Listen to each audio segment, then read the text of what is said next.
El aire de San Diego entraba por la ventana de la cocina aquella mañana de sábado, trayendo el olor a sal del Pacífico y el perfume dulce de las rosas que Ricardo, mi difunto esposo, había plantado para mí hacía más de 40 años.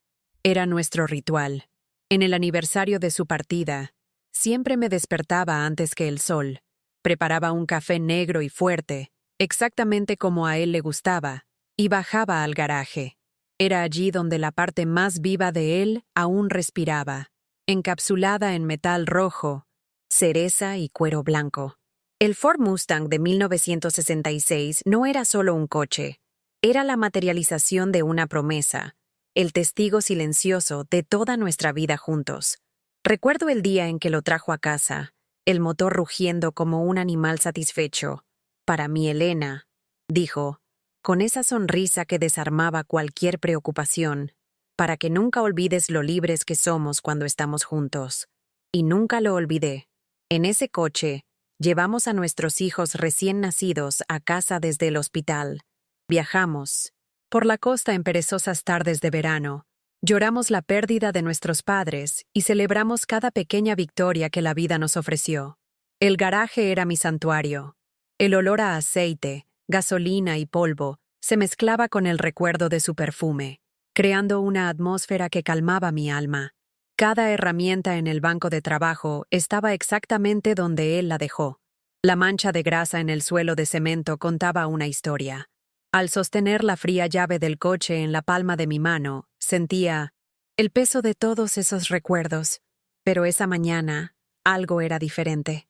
Un silencio extraño, pesado, flotaba sobre la casa. Al girar el pomo de la puerta que conectaba la cocina con el garaje, mi corazón dio un vuelco. La puerta se abrió con un crujido, y lo que encontré fue un vacío, un espacio yermo y aséptico, donde solía descansar el alma de nuestra familia. El olor de Ricardo había desaparecido, reemplazado por un silencio devastador, frío como una lápida.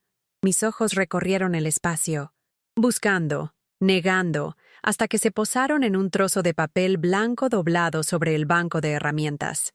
La caligrafía apresurada y presuntuosa de mis hijos, David y Sofía, saltó a mis ojos. «Mamá», comenzaba la nota, «hicimos un gran negocio y vendimos el coche viejo. El dinero te ayudará con los gastos. Sabemos que andas ajustada. Fue por tu propio bien. Llamamos luego, con amor, David y Sofía». Las palabras danzaron ante mis ojos, cada una de ellas una puñalada precisa en el centro de mi pecho. Coche viejo. Gran negocio. Por tu propio bien. La condescendencia, la frialdad, el borrado total de todo lo que aquel Mustang representaba. No habían vendido un coche, me habían robado la identidad, habían subastado la memoria de su padre por unas migajas de conveniencia. Mis piernas flaquearon y tuve que apoyarme en la pared fría. El duelo que sentí fue inmediato y brutal, pero por debajo de él, algo más comenzó a bullir.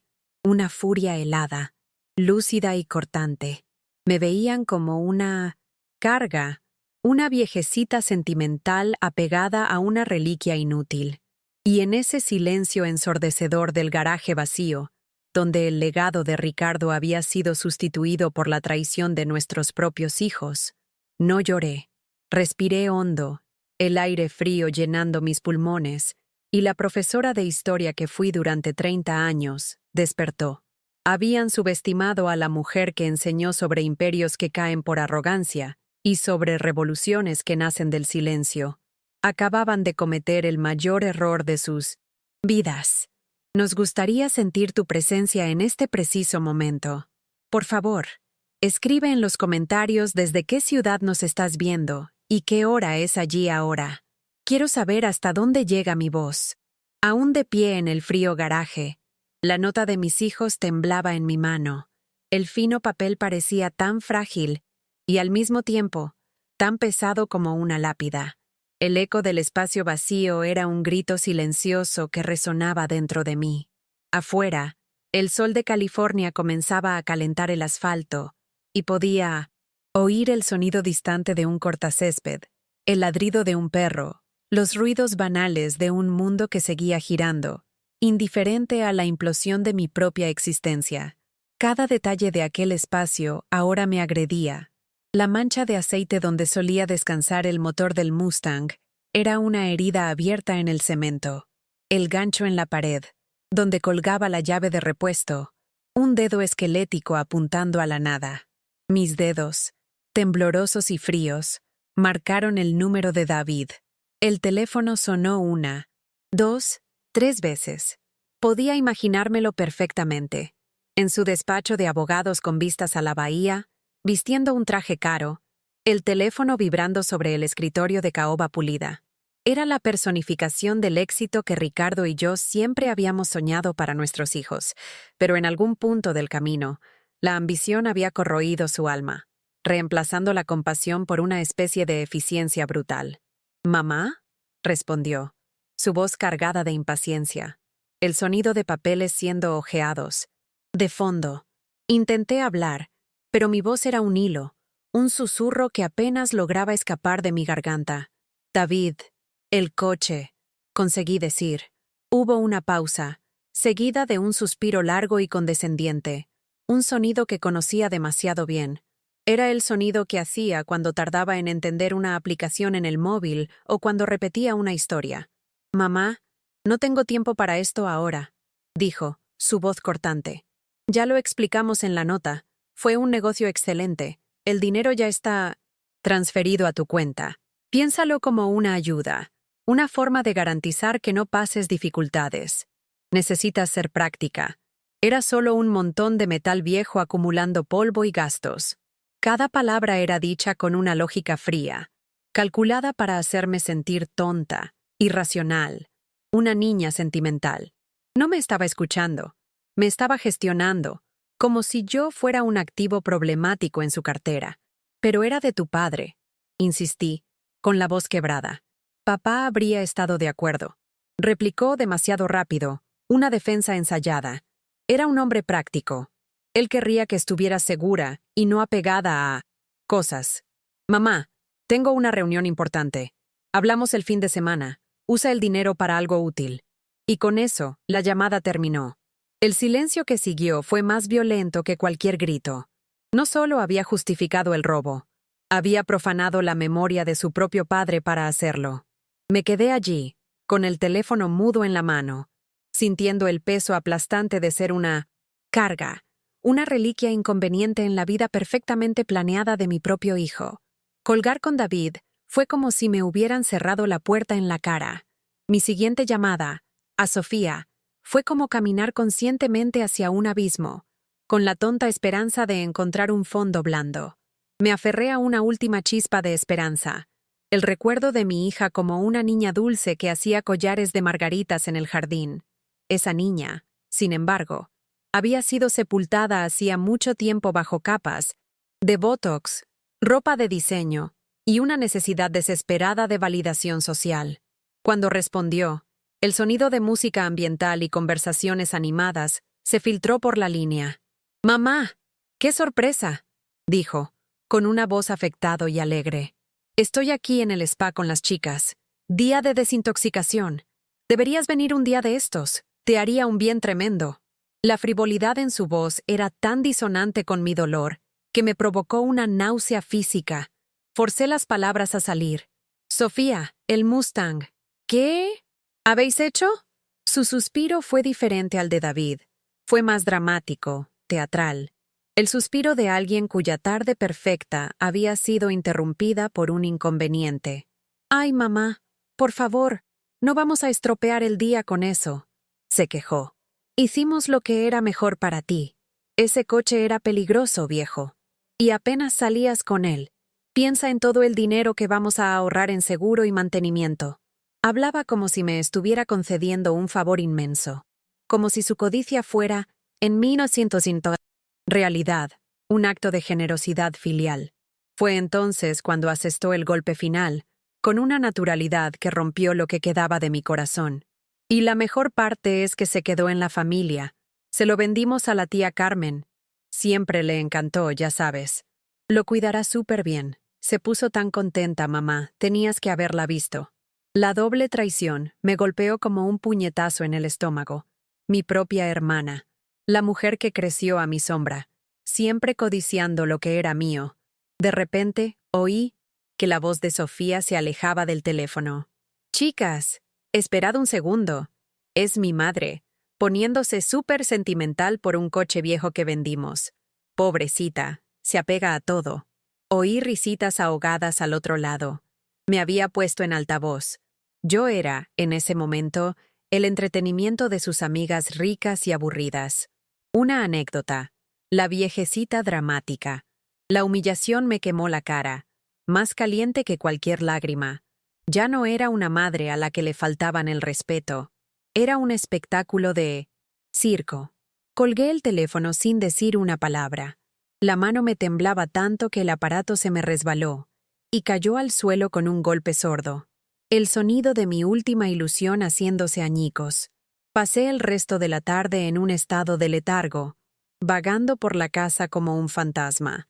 Cada objeto parecía acusarme. Los portarretratos con las sonrisas falsas de David y Sofía. Las paredes que un día resonaron con sus risas infantiles.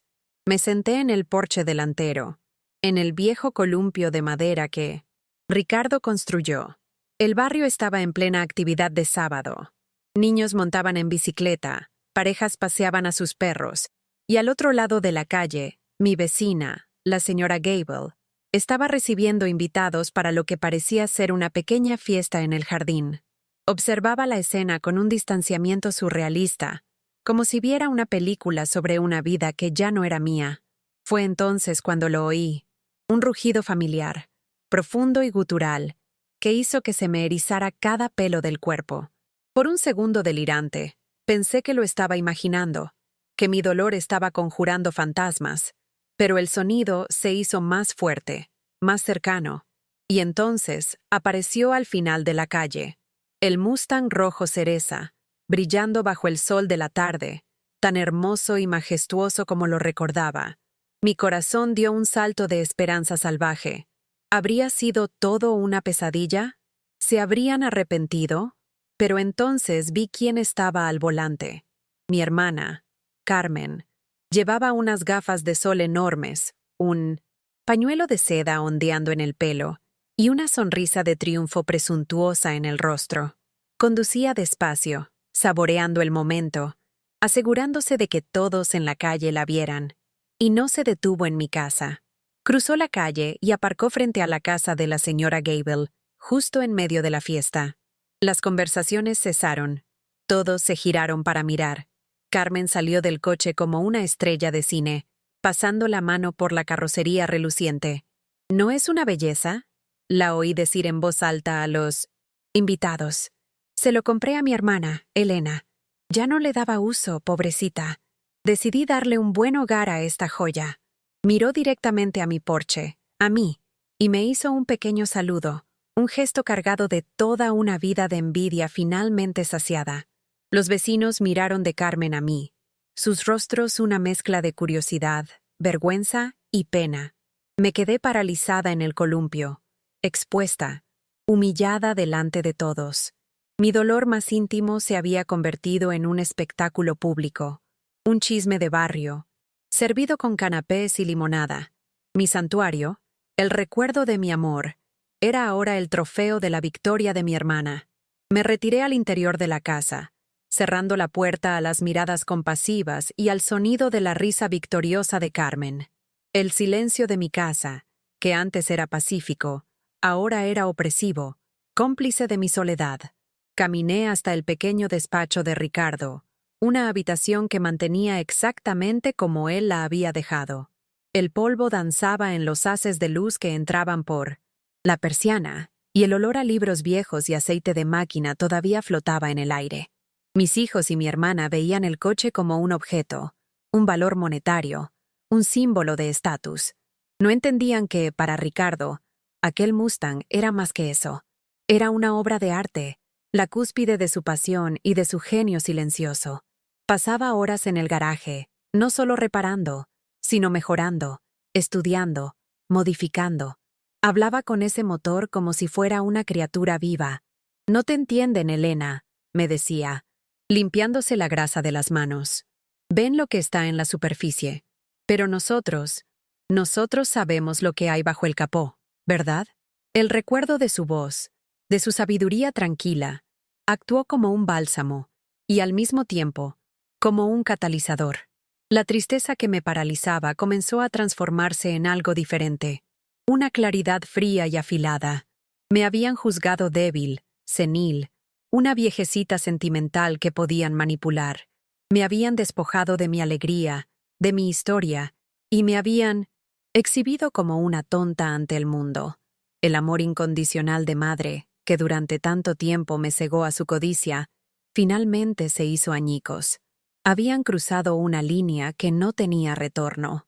Fui hasta el imponente escritorio de roble de Ricardo, mis dedos deslizándose sobre la madera gastada. Mis hijos eran inteligentes. David era abogado, Sofía, una maestra en la manipulación social. Seguramente se habían asegurado de que la venta fuera legal en el papel, pero eran arrogantes. Y su arrogancia los había vuelto descuidados. Habían olvidado un detalle crucial sobre su padre, un detalle que yo había guardado como un secreto sagrado. Con una determinación que no sentía desde hacía años, tomé un pequeño manojo de llaves del cajón y abrí el compartimento inferior derecho, uno que siempre había estado cerrado. Dentro, intacto, había un único sobre de cuero grueso, pesado con el peso de los documentos y de la verdad. Habían robado el coche, pero se habían olvidado de una cosa. Ricardo nunca fue solo un mecánico. Y dentro de ese sobre, descansaba el secreto que convertiría su codicia en su propia ruina. Con el pesado sobre de cuero sobre el escritorio de Ricardo, el presente pareció disolverse, y las paredes del despacho se convirtieron en una pantalla donde el pasado se proyectaba con una claridad dolorosa. Recordé cuando éramos jóvenes, antes de que la amargura y la codicia lo envenenaran todo. Yo era una profesora de historia recién graduada, llena de pasión por las narrativas de reyes y revoluciones, y Ricardo era un joven mecánico con grasa bajo las uñas y estrellas en los ojos. No veía los motores como máquinas, los veía como corazones de acero, cada uno con su ritmo, su alma. Nuestro amor se construyó entre el olor a gasolina y el polvo de tiza, en una pequeña casa en un barrio donde los sueños eran más valiosos que el dinero. El Mustang no nació de una extravagancia, sino de un pacto. Durante 2 años ahorramos cada centavo. Yo daba clases extra en la escuela de verano, y Ricardo trabajaba hasta tarde, su cuerpo cansado, pero su espíritu incansable. Cuando finalmente trajo el coche a casa, aquel rojo cereza brillando como una promesa, no era un símbolo de estatus, sino de compañerismo. Era nuestra libertad sobre 4 ruedas. Cuando nació David, con sus pulmones frágiles y su asma persistente, no dudé. Una oportunidad de hacer mi maestría, de quizás convertirme en conservadora de museo, fue dejada de lado sin una pizca de arrepentimiento. Mi universo se redujo al ritmo de la respiración de mi hijo, a las noches en vela, al olor a eucalipto del vaporizador. Ricardo, viendo mi sacrificio, redobló sus esfuerzos, convirtiendo el garaje en su laboratorio, siempre trasteando con el motor del Mustang, diciendo que estaba invirtiendo en nuestro futuro. Años después, cuando llegó Sofía, una pequeña tormenta de rizos y sonrisas, nuestra familia parecía completa, un pequeño y perfecto ecosistema de amor y apoyo mutuo, presenciado por el Bossing Toseta, gigante rojo y silencioso en nuestro garaje. No eran hijos que nacieron en cuna de oro, eran hijos que nacieron de un amor que se medía en tiempo, en sacrificio, en manos unidas durante las fiebres de madrugada y en celebraciones con pizza en la sala de estar. Les di mis noches, mi carrera, mi cuerpo y mi alma, y lo hice con la alegría de una madre que veía en sus hijos su mayor y más hermoso legado. No sabía, en aquel entonces, que estaba construyendo un castillo de amor sobre las arenas, movedizas de la ingratitud. La primera grieta en la fundación de nuestra familia no fue un terremoto, sino un temblor sutil, casi imperceptible. Sucedió cuando David estaba en la universidad. Él, que había sido un niño agradecido por el aire que respiraba, comenzó a convertirse en un extraño, un joven que medía el valor del mundo y de las personas, en cifras y estatus. El cambio se cristalizó en una noche de otoño, cuando trajo a casa a su primera novia seria, una chica rubia y pálida llamada Kimberly, cuya familia era dueña de la mitad de un condado vecino. Durante toda una semana, me dediqué a preparar la cena perfecta. Limpié la casa hasta que brilló, usé el mantel que guardaba para ocasiones especiales y cociné los platos que eran el corazón de nuestra herencia: mole poblano, tamales, arroz rojo. Quería que aquella chica viera la riqueza de nuestra cultura, el amor que ponía en cada grano de comino. La noche empezó bien, con sonrisas forzadas y conversaciones triviales. Pero, cuando serví el plato principal, el aroma rico y complejo del mole llenando la sala, David se rió, una risa corta y sin gracia. «Mamá, no tenías que haber hecho algo tan étnico», dijo, mirando a Kimberly como si compartiera una broma interna. «Mi madre es un poco demasiado tradicional». Sentí que la sangre se me iba del rostro. La palabra étnico sonó como un insulto, como si mi identidad fuera algo que ocultar, una vergüenza. Durante el resto de la cena, continuó menospreciándome con pequeños golpes. Interrumpió mis historias sobre su abuela, desdeñó el trabajo de su padre como manual y apresuró el postre, ansioso por llevar a Kimberly a un lugar más sofisticado. Aquella noche, en mi propia mesa, delante de una extraña, mi hijo me convirtió en una caricatura, una reliquia folclórica de un pasado del que estaba desesperado por escapar. Ricardo no dijo nada, pero después de que se fueran, me tomó la mano, sus ojos oscuros llenos de una decepción que reflejaba la mía. Fue la primera vez que me sentí humillada por uno de mis hijos, la primera vez que me di cuenta de que el amor que había dado incondicionalmente podría, un día, no ser suficiente para garantizar su respeto. Con Sofía, la crueldad tardó más en manifestarse, pero cuando lo hizo, fue con la precisión de un bisturí. Mientras que David se avergonzaba de nuestra sencillez, Sofía aprendió a despreciarla. Después de casarse con un inversor inmobiliario y mudarse a una mansión en La Joya, sus visitas se volvieron raras, como si el viaje a nuestro modesto barrio fuera una expedición a un país del tercer mundo. La distancia entre nosotros se convirtió en un abismo tras la muerte de Ricardo.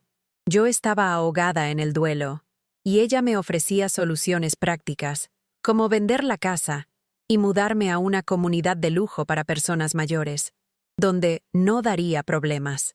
La humillación más profunda llegó unos años después.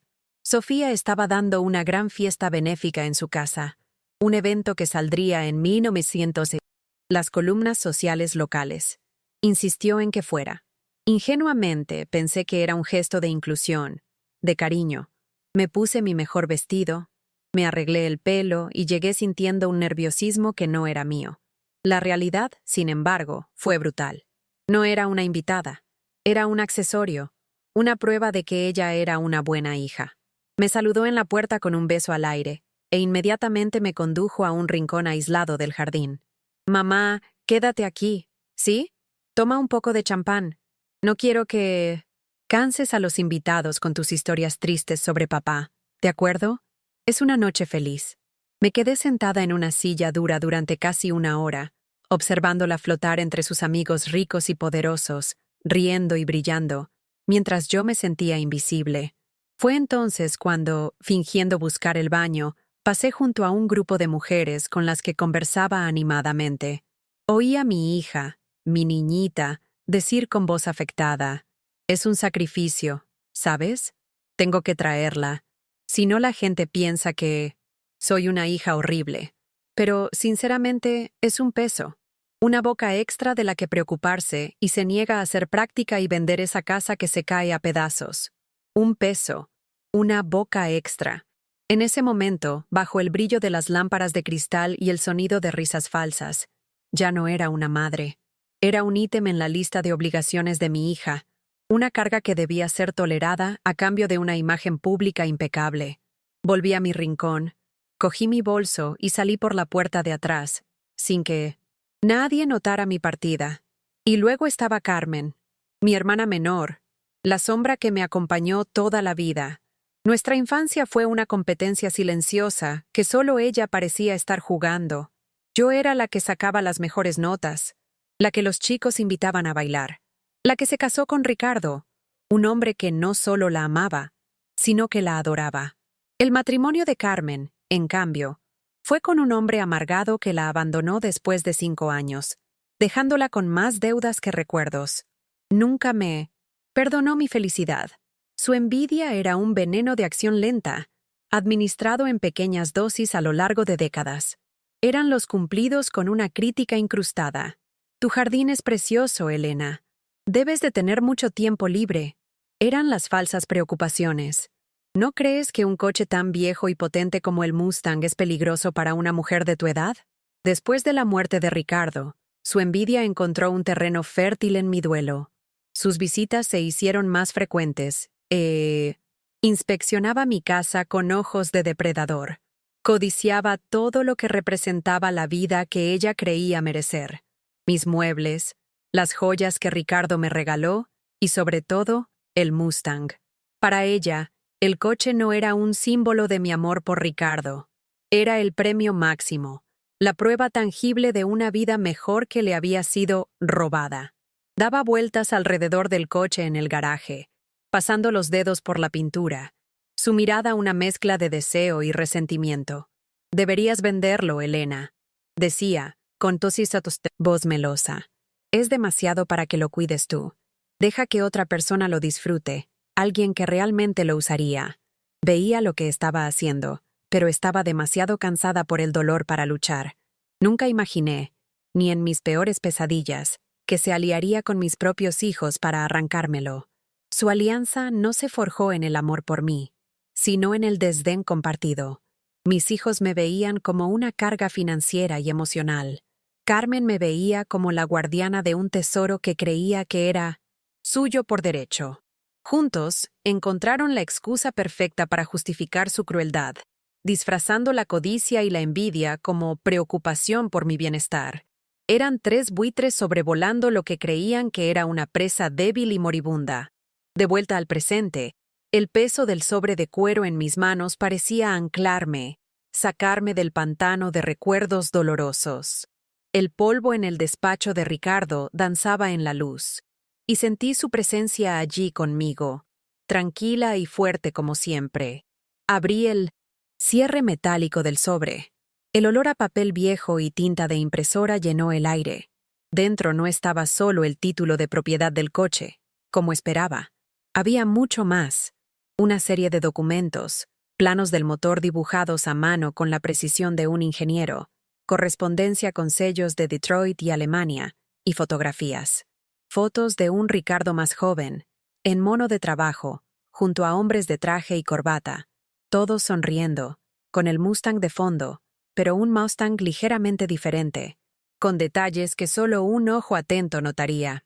Una de las cartas, con membrete de la Ford Motor Company, fechada en 1965, hablaba de un prototipo experimental de motor V8 y agradecía a Ricardo su discreción y genialidad en su montaje y pruebas secretas. También había una tasación oficial, realizada por una empresa especializada en coches clásicos, que Ricardo había encargado unos años antes de morir, un documento que nunca me mostró. Mis ojos recorrieron las cifras y se me cortó la respiración. Aquel papel amarillento contenía una verdad que transformaba la traición de mis hijos de un acto de crueldad en un acto de estupidez monumental. Mis dedos trazaron la firma de Ricardo en uno de los documentos, y una calma fría y poderosa se instaló en mi corazón. La profesora de historia que había en mí reconoció el patrón. La arrogancia siempre conduce a la caída. Mis hijos y mi hermana pensaron que estaban vendiendo un coche por $20,000, pero en ese sobre sostenía la prueba de que no solo habían robado la memoria de su padre, habían desechado un legado que valía una fortuna, y estaba a punto de enseñarles el verdadero significado de la palabra valor.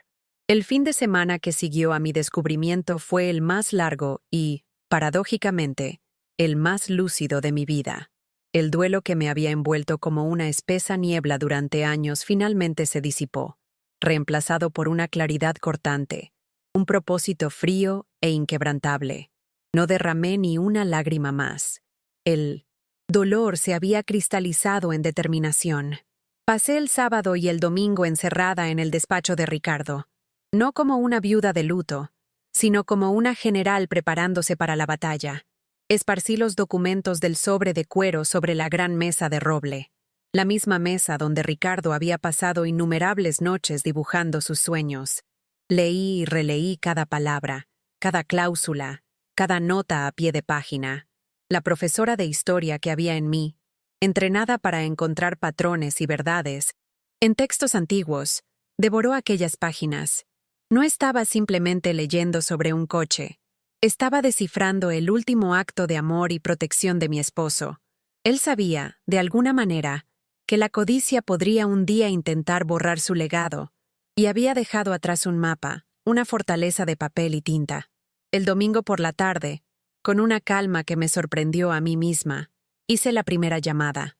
Al doctor Arthur Vance, el abogado cuyo nombre figuraba en los documentos del fideicomiso.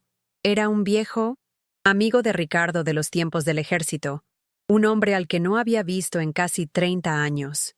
Su voz, al teléfono, era la de un hombre mayor, pero su mente era afilada como una navaja. Cuando me identifiqué, hubo un momento de silencio, seguido de un cálido «Elena». Pensé que nunca volvería a oír esa voz. Le conté la historia, sin emoción, exponiendo los hechos tal como los había aprendido. La venta, la traición, los documentos. Escuchó sin interrumpir. Cuando terminé, el silencio al otro lado de la línea era pesado. «Ese Ricardo», dijo finalmente, con una risa baja y admirada. Siempre iba 3 pasos por delante. «Elena, no solo cometieron un error, cometieron un acto ilegal de proporciones monumentales. Quédate tranquila. Vamos a solucionar esto». Después de colgar, sentí que un peso se me quitaba de los hombros. Ya no estaba sola. El lunes por la mañana llamé a mis hijos y a mi hermana. Mi voz era neutra, controlada. Me gustaría tener una conversación familiar. Esta noche, en mi casa, hay algunos detalles sobre la venta del coche que necesitamos finalizar. Estuvieron de acuerdo, sus voces llenas de esa misma condescendencia, sin darse cuenta de la trampa que se estaba tendiendo. Pasé el resto del día preparándome, no con ira, sino con una precisión ritual. Horneé las galletas de avena que les encantaban de niños. Preparé una cafetera de café fresco. La casa estaba impecable. Estaba montando el escenario, y el olor a canela y café era el disfraz perfecto para el olor a pólvora que flotaba en el aire.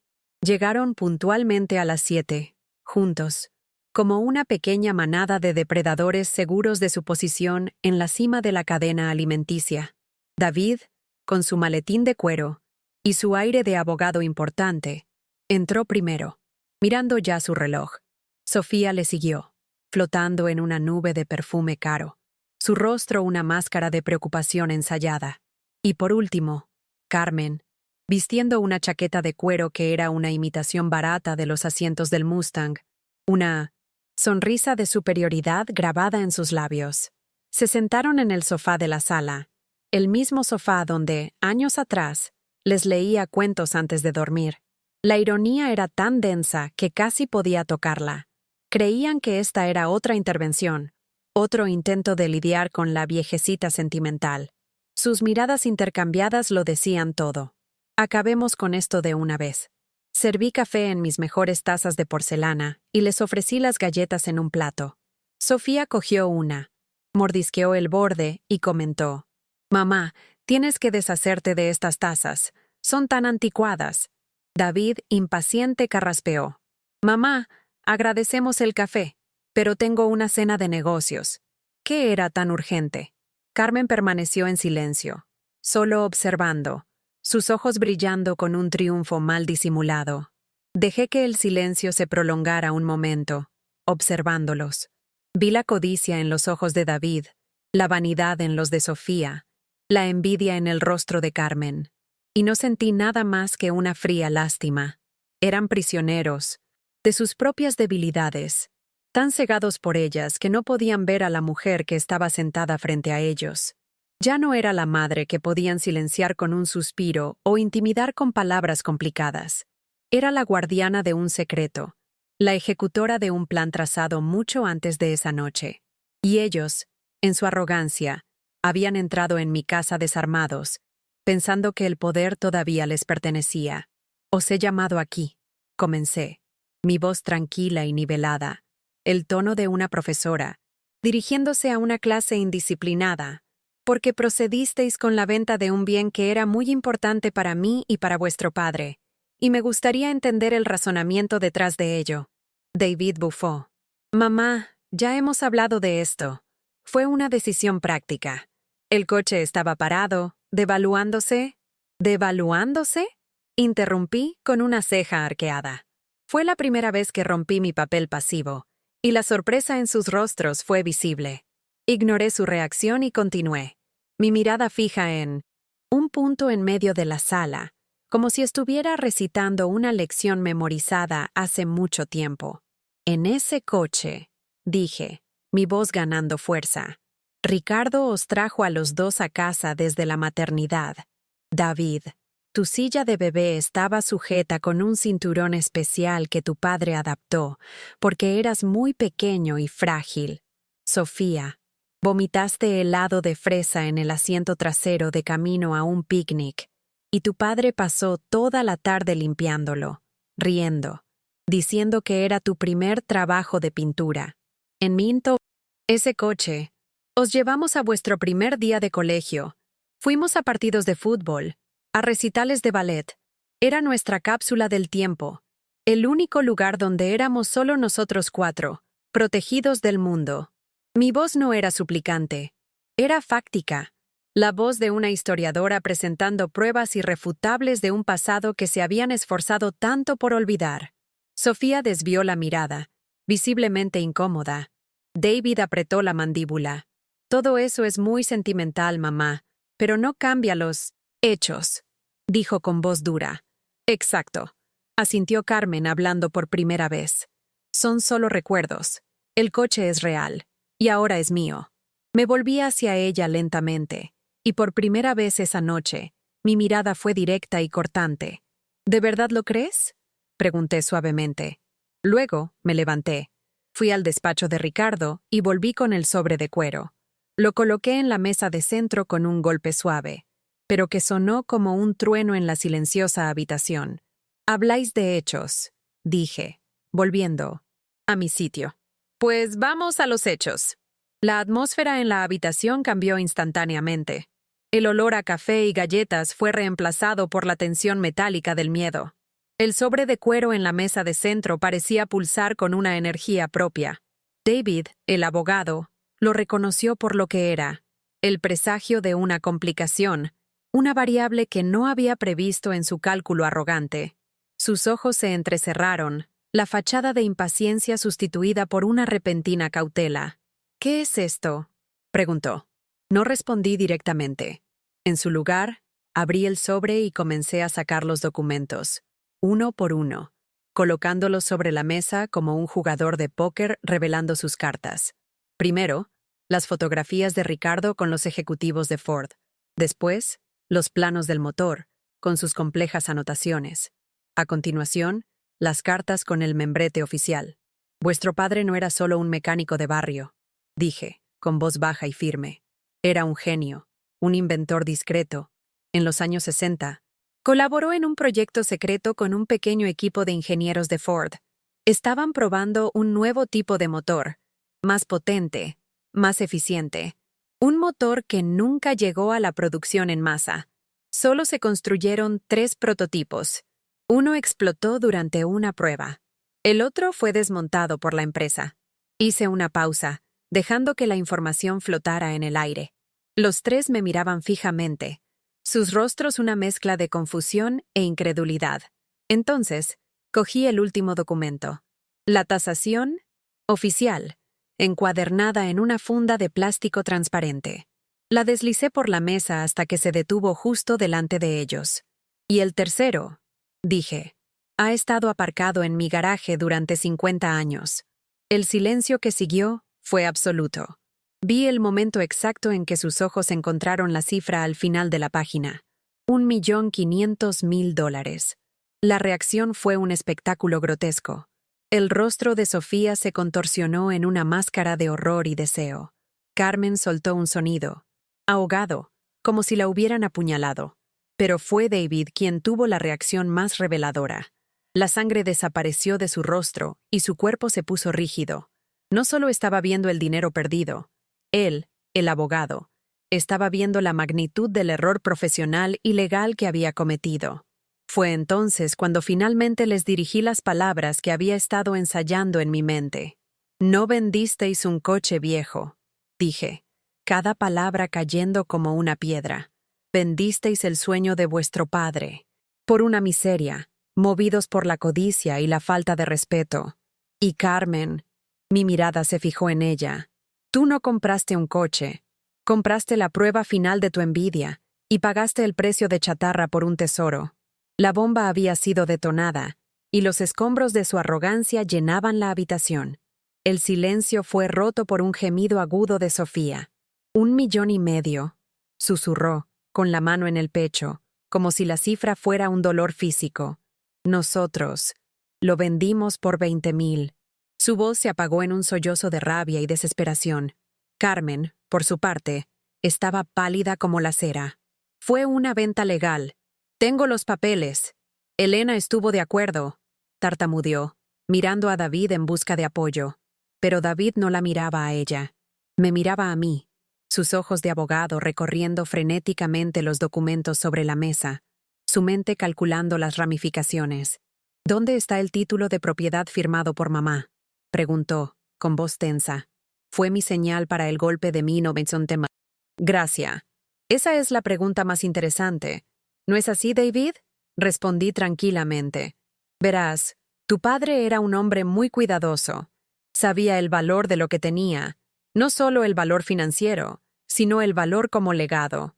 Hace años, puso el Mustang en un fideicomiso familiar irrevocable. Saqué el último documento del sobre, el contrato del fideicomiso, y señalé la cláusula pertinente. Para que cualquier transacción de venta fuera legalmente válida, requeriría mi firma expresa y la de un administrador independiente del fondo, que, casualmente, es el abogado de tu padre, el Dr. Vance. El rostro de David se desmoronó. El color que había huido regresó en manchas rojas de pánico y humillación. Él, un abogado respetado, había supervisado una transacción fraudulenta. No había hecho la debida diligencia, porque, en su mente, yo era solo su madre anciana e ignorante, y el coche era solo un trasto viejo. Su arrogancia le había cegado a la posibilidad de que hubiera complejidades legales, de que yo o su padre pudiéramos haber sido más listos que él. La venta es nula, declaré, mi voz resonando con una autoridad que nunca antes me habían oído.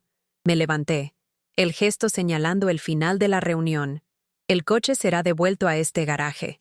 El Dr. Vance se pondrá en contacto con vosotros mañana para organizar los detalles. Me miraban desde el sofá, paralizados, un trío de estatuas de codicia y arrepentimiento. Había roto la lealtad ciega que sentía por ellos, pero, más importante, aún les había obligado a verse a sí mismos por lo que eran. Caminé hacia la puerta y la abrí. Se levantaron mecánicamente, como zombies, y salieron en silencio. Cuando estaban en el porche, me volví hacia ellos, sus rostros pálidamente iluminados por la farola. Os sugiero que disfrutéis de la noche, dije, mi voz tranquila pero llena de un poder frío, porque mañana vuestro mundo va a cambiar. Si esta historia tocó tu corazón, te pido que te unas a nuestra comunidad de almas que han pasado por algo similar. Si amas a Jesús y crees que esta historia nos enseñará algo, suscríbete para no perderte los próximos episodios de Historias de Sanación y Sabiduría. Tu suscripción es un acto de fe en tu propia transformación. La mañana siguiente a nuestra confrontación no comenzó con gritos o acusaciones, sino con el sonido majestuoso y discreto del motor de un camión grúa. Me quedé en mi porche, con una taza de café humeante en las manos, y observé. Al otro lado de la calle, vi la silueta de Carmen espiando desde detrás de una cortina, prisionera en su propia casa. No hubo escena, no hubo discusión. Solo dos hombres eficientes, contratados por el despacho del Dr. Vance, que aseguraron el Mustang a la plataforma con precisión profesional. El coche, la fuente de tanto dolor y codicia, parecía un gigante dormido siendo llevado de vuelta a casa. Los vecinos, que habían sido testigos de mi humillación días antes, ahora observaban este nuevo espectáculo en un silencio confuso y respetuoso. No entendían los detalles, pero entendían el cambio sísmico de poder que estaba teniendo lugar. Cuando el camión maniobró y aparcó frente a mi garaje, y el coche fue descargado con un cuidado reverente, sentí que un nudo en mi pecho se deshacía. Era el nudo de la impotencia, de la vergüenza, del silencio forzado. El conductor me entregó un portapapeles y las llaves. Mi mano no tembló al firmar el papel. Cogí las llaves, el metal frío y familiar, y les di las gracias. Mientras esto ocurría, mi teléfono, que había dejado en la mesita de la sala, comenzó a vibrar incesantemente. Primero, David. Su voz en mi buzón de voz alternando entre la furia de un hombre que ha perdido el control y la súplica de un abogado que veía su carrera en riesgo. Después, Sofía, sus sollozos teatrales implorándome que pensara en la familia, una familia que ella misma había ayudado a fracturar. Y por último, Carmen, sus mensajes una mezcla incoherente de amenazas y autocompasión. No respondí a mi inocente ninguna de las llamadas. Dejé que sus voces se perdieran en el éter digital. Mi silencio era, ahora, mi arma más potente, un escudo impenetrable que su manipulación ya no podía perforar. La victoria no fue el sonido del motor del Mustang rugiendo de nuevo en mi garaje. Fue el sonido de mi teléfono vibrando en vano, la banda sonora de mi paz recién descubierta. Las consecuencias para ellos no fueron una tormenta, sino una sequía lenta y corrosiva, que secó las fuentes de todo lo que más valoraban. Para David, la caída fue profesional y silenciosa. El Dr. Vance, en su sabiduría, me convenció de no presentar cargos penales. Deja que su arrogancia sea su propia horca, me aconsejó. Y así fue. La historia, aunque no llegó a los periódicos, se extendió como un veneno lento por los pasillos de los bufetes de abogados de San Diego. El brillante David Ramírez, que se jactaba de no haber perdido nunca un caso, se había convertido en el hombre que, por codicia, supervisó la venta fraudulenta de un activo de 7 cifras perteneciente a su propia madre. No fue procesado, pero fue juzgado por sus colegas. Perdió un cliente importante, luego otro. Sus socios comenzaron a tratarlo con una frialdad educada, excluyéndolo de reuniones estratégicas. El estatus y el poder que había usado para intimidarme se evaporaron, dejando atrás solo a un hombre inseguro, consumido por la vergüenza de su error monumental. Para Sofía, el castigo fue social, una muerte por 1000 cortes de Midam de chismes. En su mundo, donde las apariencias lo son todo, su historia se convirtió en una leyenda deliciosa y cruel. La anfitriona perfecta, la hija devota, fue desenmascarada como una mujer avara que intentó estafar a su propia madre y, en el proceso, desechó una fortuna. Las mismas amigas con las que se había reído de mí por teléfono, ahora susurraban sobre ella en spas y eventos benéficos. Sus invitaciones a fiestas disminuyeron. Las llamadas telefónicas se hicieron raras. Quedó aislada en su propia mansión de lujo, una jaula de oro que ahora se había convertido en su prisión. El desprecio que sentía por mí se había vuelto contra ella, y descubrió que la alta sociedad, al igual que ella, no tiene piedad de los débiles ni de los tontos. Y Carmen, ay Carmen, su castigo fue el más simple y el más poético. Se vio obligada no solo a devolver el coche, sino a reembolsar los costes del transporte. El dinero que había usado, los $20,000, era, como yo sospechaba, todo lo que tenía. Se quedó sin nada, excepto el desprecio de los vecinos y la aplastante realidad de su propia envidia. Ella, que siempre había querido lo que era mío, ahora no tenía nada, mientras que yo, la mujer que despreciaba, estaba a punto de controlar un futuro que ella jamás podría imaginar. Con el Mustang de vuelta en el garaje, surgió un nuevo dilema. El coche estaba allí, magnífico y silencioso, pero su presencia era agridulce. Mirarlo ya no me traía la pura alegría de los recuerdos de Ricardo. Ahora, estaba manchado por la traición, por la humillación. Se había convertido en un monumento a la codicia de mi familia. Pasé una tarde entera sentada en un taburete en el garaje, simplemente mirándolo, dejando que las emociones vinieran y se fueran. Recordé el brillo en los ojos de Ricardo cada vez que levantaba el capó, la forma en que hablaba del motor no como un conjunto de piezas, sino como una sinfonía de potencia y precisión.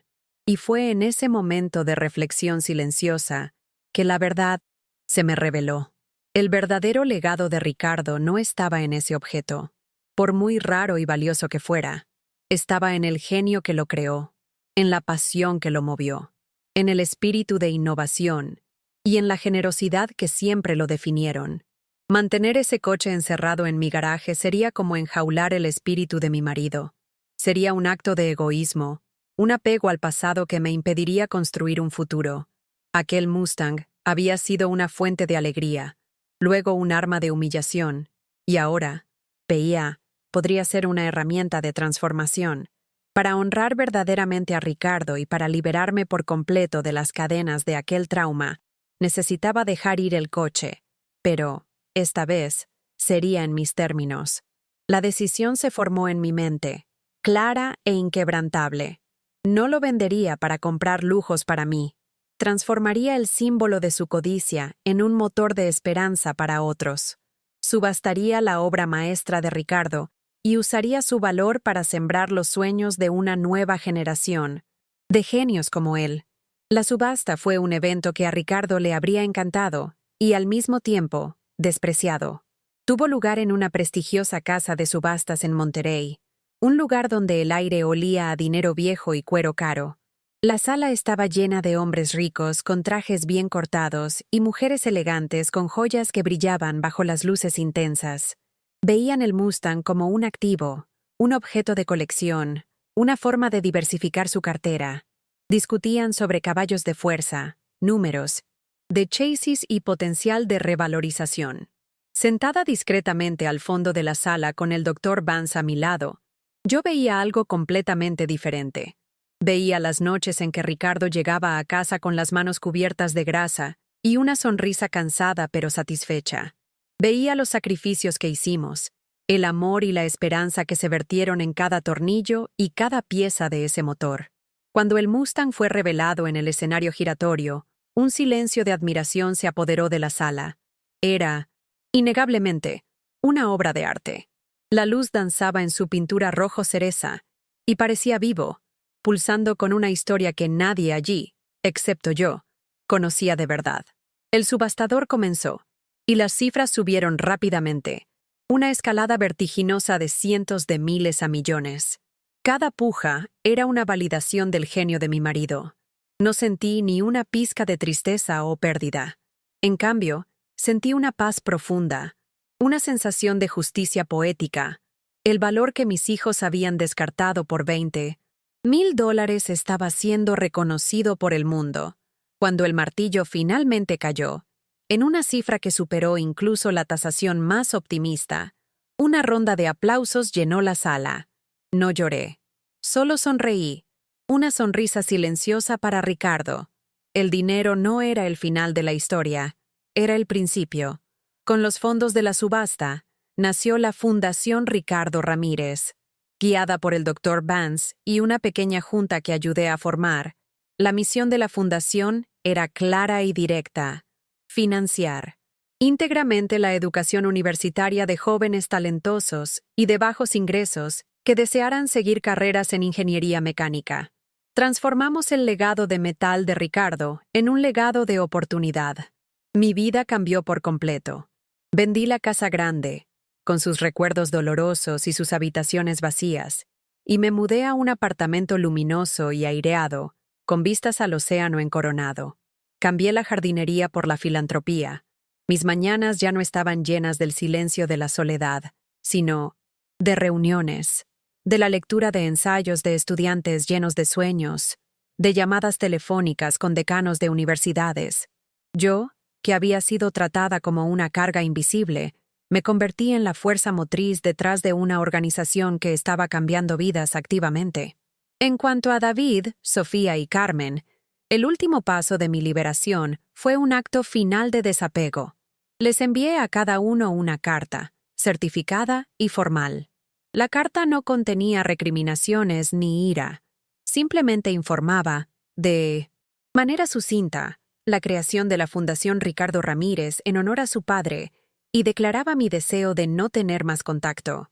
Adjunté una copia del folleto de la fundación, no para provocarlos, sino para que entendieran lo que habían perdido. No era el dinero, era la oportunidad de participar en algo significativo, de honrar al hombre de cuyo legado intentaron lucrarse. No necesitaba su perdón, ni sus disculpas vacías. Necesitaba mi paz, y al sellar aquellos sobres, la reclamé.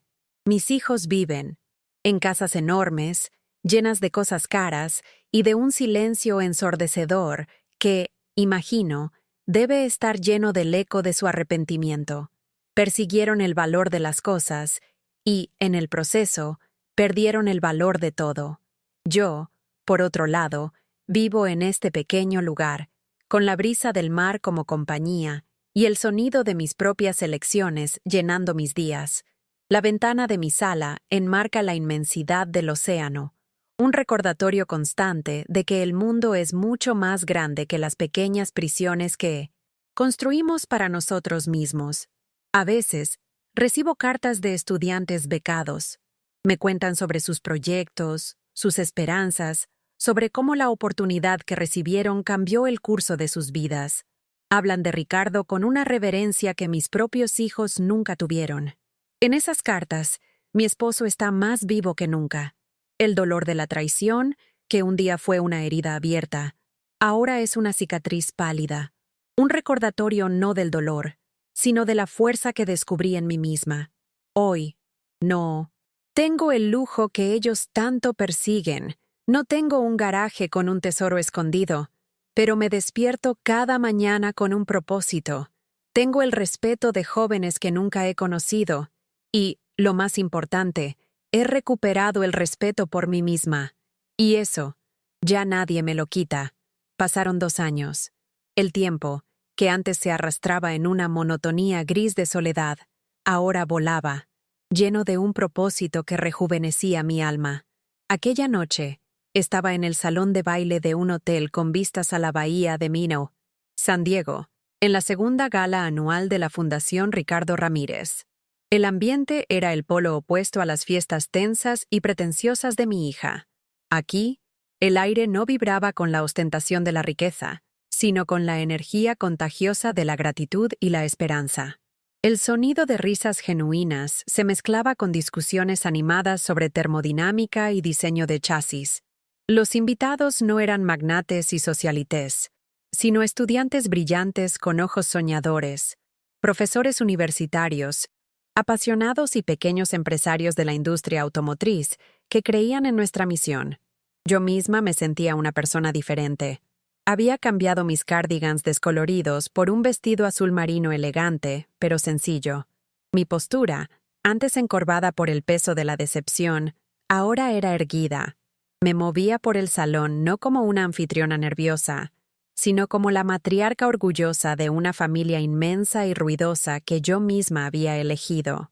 La gente me saludaba con un respeto y un cariño, que eran bálsamos para las viejas cicatrices. Ya no era la pobre Elena, la viejecita sentimental. Era la señora Ramírez, la mujer que había convertido un coche antiguo en docenas de futuros prometedores. El cambio no era solo externo, era una reconstrucción interna fundamental. La mujer que había sido silenciada y humillada en su propia casa, ahora usaba su voz para presentar a los ponentes, para animar a un estudiante tímido, para compartir una historia sobre Ricardo que inspiraba a una nueva Generación a soñar. El punto culminante de la noche fue el discurso de Marco Díaz, uno de los primeros becarios de nuestra fundación. Subió al escenario, un joven alto y delgado, con manos callosas de quien ya había trabajado mucho en la vida, y ojos que brillaban con una inteligencia feroz. El silencio se apoderó del salón cuando comenzó a hablar, su voz firme pero cargada de emoción. Contó sobre su infancia en Barrio Logan, sobre cómo arreglaba los coches de los vecinos a cambio de unas monedas, desde los 12 años, soñando con los motores que veía en las revistas. Contó sobre ser el mejor alumno de su clase de secundaria, pero ver la puerta de la universidad cerrándose para él por la abrumadora realidad de la falta de dinero. Creía que mi futuro era ese taller polvoriento en el patio de mi casa, dijo, con la voz quebrada por un momento. Pensaba que los sueños como los míos no eran para chicos como yo. Luego, habló sobre la carta que recibió de la Fundación Ricardo Ramírez. No era solo un cheque, continuó, mirándome directamente en la primera fila. Era un permiso para soñar. Era la voz de un hombre que nunca conocí, y de una mujer que se convirtió en mi segunda madre, diciéndome que mi potencial importaba. Contó sobre su primer año en Caltech, sobre la emoción de estar en un laboratorio de verdad, sobre el proyecto en el que estaba trabajando para desarrollar un motor híbrido más eficiente. Al final de su discurso, se volvió hacia mí y dijo, «Señora Ramírez, usted no. Solo honró la memoria de su esposo. Construyó un puente para que chicos como yo pudiéramos cruzar el abismo entre lo que somos y lo que podemos ser. Y por eso, estaré eternamente agradecido». Las lágrimas que rodaron por mi rostro esa noche no eran de dolor, sino de una alegría pura y abrumadora. Era la prueba viviente de que mi decisión había sido la correcta. El legado de Ricardo no se estaba oxidando en un garaje. Estaba vivo, pulsando, construyendo el futuro. Más tarde, buscando un momento de tranquilidad, salí a un balcón con vistas a las luces centelleantes de la ciudad. El aire fresco de la noche fue un alivio bienvenido. Fue entonces cuando sentí mi móvil vibrar en el bolso. Un número que no reconocí. Dudé, pues los viejos reflejos de ansiedad aún persistían. Abrí el mensaje de texto. Las palabras eran simples, pero hicieron que mi corazón se detuviera por un instante. «Abuela, soy Lucas, tu nieto. Perdona que te moleste. Sé que ya es tarde. Lucas, el hijo de Sofía». No lo había visto desde antes de la gran confrontación. En mi memoria, todavía era un chico de 15 años, callado y observador. Sentí una oleada de emociones contradictorias. El amor instintivo de abuela, la desconfianza de una mujer traicionada. ¿Sería una estratagema de Sofía, usando a su propio hijo para intentar un reacercamiento? Mis dedos flotaron sobre el teclado. Una parte de mí quería borrar el mensaje, proteger la paz que tanto me había costado conquistar, pero otra parte, una curiosidad tierna, me lo impidió. ¿Qué querría de mí aquel chico, ahora un joven? Respondí con una cautela cuidadosamente redactada. «Lucas, estoy en un evento. ¿Ha pasado algo?» La respuesta fue casi inmediata. «No, nada malo. Es que estoy aquí cerca, en el café de enfrente. Vi lo del evento de la fundación en Internet. Solo quería saber si podría hablar con usted 5 minutos. Por favor». El «por favor» rompió mis defensas. No era la exigencia de Sofía ni la arrogancia de David. Era la petición, humilde de un chico. Acepté. Lo encontré en una mesa en el rincón del café casi vacío. Se había convertido en un joven alto, con los ojos de su madre, pero con una expresión seria e introspectiva que era toda suya. Se levantó torpemente cuando me acerqué, con las manos en los bolsillos, el nerviosismo estampado en su rostro. No había ninguna señal de manipulación allí, solo la angustia sincera de la adolescencia. «Gracias por venir, abuela», dijo, con la voz un poco inestable. «Sé que las cosas son complicadas». Contó que estaba en el último año de secundaria, preparando sus solicitudes para la universidad, y que, en contra de la voluntad de sus padres, que querían que estudiara finanzas, Él pretendía cursar ingeniería mecánica. Me dijo que, después de que todo sucediera, comenzó a investigar sobre el abuelo Ricardo, leyendo artículos antiguos, buscando cualquier información que pudiera encontrar.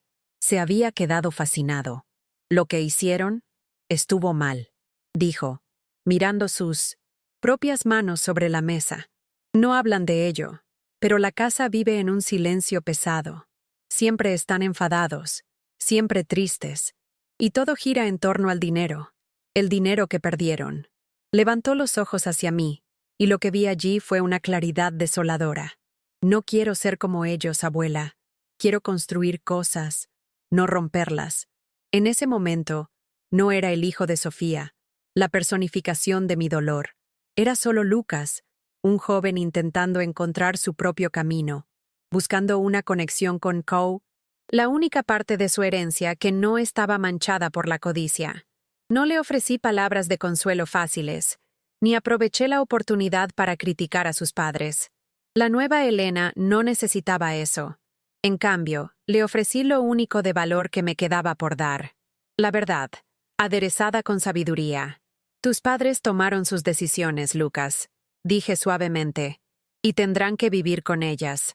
La lección más importante que puedes aprender de esto no es juzgarlos, sino asegurarte de que tus propias decisiones sean diferentes, que provengan de un lugar de pasión e integridad, no de miedo o de codicia. Le conté una historia sobre Ricardo, sobre cómo podía oír el problema en un motor solo por el sonido, un talento que él llamaba mecánica del alma. Vi el rostro de mi nieto iluminarse, la fascinación genuina en sus ojos. Me ofrecí a leer sus ensayos de solicitud para la universidad, a ayudarle a preparar su portafolio. La conexión que se formó entre nosotros en esa mesa de café no fue un regreso al pasado, sino el comienzo de algo nuevo. Era un puente, construido no sobre las ruinas de la obligación familiar, sino sobre los sólidos pilares del respeto mutuo y de un legado compartido de amor por la ingeniería.